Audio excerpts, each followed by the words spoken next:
Usiku ulikuwa umetanda kijijini Mwanga.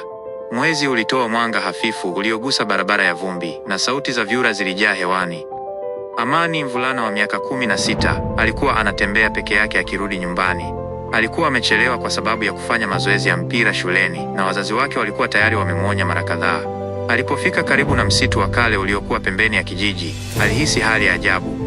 Upepo ulivuma ghafla na majani yakaanza kusogea kana kwamba kitu kilikuwa kinapita katikati yake. Ndipo macho yake yalipoliona mlango wa chuma wa zamani uliosimama wima katikati ya msitu.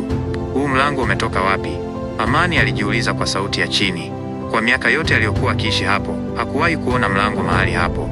Alitaka kuondoka, lakini miguu yake ilionekana kukataa kumsikiliza. Alisogea taratibu hadi mbele ya mlango.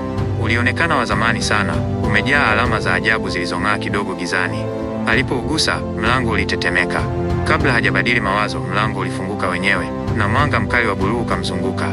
Amani alijaribu kurudi nyuma, lakini ilikuwa kuchelewa. Alivutwa ndani kama mtu anayeingia kwenye ndoto. Alipozinduka, hakuwa tena msituni. Alikuwa amesimama katika dunia ya ajabu sana. Anga lilikuwa la rangi ya dhahabu, mawingu yalikuwa yakitembea polepole, na majengo marefu yalionekana yakielea hewani. Watu waliopita karibu naye walikuwa wamevaa mavazi ya ajabu na macho yao yalikuwa yanang'aa kidogo. Karibu mgeni wa dunia ya pili, sauti nzito ilisema nyuma yake. Amani aligeuka kwa haraka. Mbele yake alisimama mzee mrefu mwenye ndevu nyeupe na joho refu lililong'aa. Jina langu ni mlezi wa milango, mzee alisema. Na wewe Amani, umechaguliwa. Nimechaguliwa kwa nini?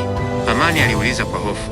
Mlezi alimwonyesha jiwe dogo lililokuwa liking'aa kwa rangi ya kijani na buluu. Dunia yetu na dunia yako zimeunganishwa. Nguvu mbaya inajaribu kuharibu milango yote. Ukifaulu, utaokoa dunia zote mbili. Ukishindwa, mlezi alinyamaza. Amani alimeza mate. Nikatae je? Mlezi alitabasamu kwa huzuni. Huwezi. Jiwe tayari limekuchagua. Jiwe liliruka lenyewe na kuingia mkononi mwa Amani. Ghafla alihisi nguvu ya ajabu ikipita mwilini mwake. Akaona maono ya milango mingi, dunia tofauti, na kivuli kikubwa kikijaribu kuzimeza. Mara mlango ulifunguka tena, na Amani akajikuta amerudi msituni kijijini Mwanga. Ilikuwa kimya kabisa, kana kwamba hakuna kilichotokea. Lakini aliposhusha mkono wake, jiwe bado lilikuwa pale, liking'aa taratibu. Alitabasamu kwa hofu na mshangao. Alijua maisha yake yamebadilika milele. Hii haikuwa tena hadithi ya mvulana wa kawaida wa kijijini. Ilikuwa mwanzo wa safari kubwa, siri nzito, na mapambano kati ya nuru na giza. Na mlango wa kale ulikuwa bado pale, ukimsubiri.